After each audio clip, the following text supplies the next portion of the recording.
এক উনুনে বসে আরেক উনুনে রান্না। পৃথিবীতে এ কাজ মা ছাড়া আর কারো পক্ষে করা কি সম্ভব? তাহলে মায়েদের কি এই দুর্বিষহ গরমে কষ্ট হয় না? জানাবেন সহকর্মী ফারহানা ন্যান্সি। দাবদাহের চোখ রাঙানিতে দেশ জুড়ে মানুষের নাভিশ্বাস। বাইরে যখন তাপমাত্রা 40 ডিগ্রির আশেপাশে ঘোরে, তখন বাড়ির চুলার ধারের তীব্রতাটা কত আন্দাজ করা যাচ্ছে। কিন্তু উপায় নেই, মায়েদের তো চুলা জ্বালিয়ে খাদ্যের যোগান দিতেই হবে। তাহলে কি মায়েদের গরম লাগে না? মায়েদের কষ্ট হয় না?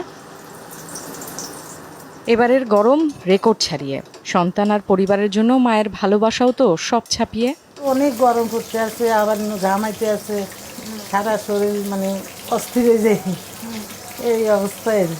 এবার তো গরম বেশি পড়তে আছে, অনেক সিদ্ধ হয়ে যায়। আবার আমি যাই কতক্ষণ ফ্যানের নিচে যাই বসি, আবার কতক্ষণ যাই আবার এখানে আসি, আবার যাই বসি। অনেক কষ্ট। চুলার কাছে আসা মানে পুরা ঘেমে যাওয়া, পুরা মানে অস্থিরতা।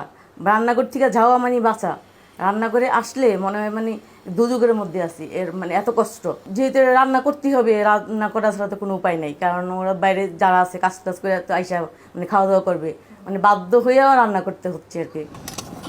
অভাবের কষ্টের সাথে এই মায়ের এবার যোগ হয়েছে তাপদাহের তীক্ষ্ণতা।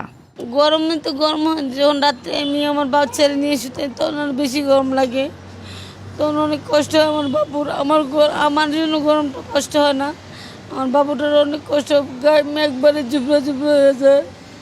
তো আল্লাহর কাছে একটা কান্না দিয়েছি, আল্লাহ কি পাপ করছি। গরমের ঘামের সাথে চরম বাস্তবতার অশ্রুগুলো মিলিয়ে যায় ফাতেমার মায়ের। ঠান্ডার পরশে ফাতেমার মুখে যেন এমন একখণ্ড হাসি সর্বদা অমলিন থাকে। মায়ের চাওয়া এইটুকুই। Farhana Nancy, Jamuna news, Dhaka.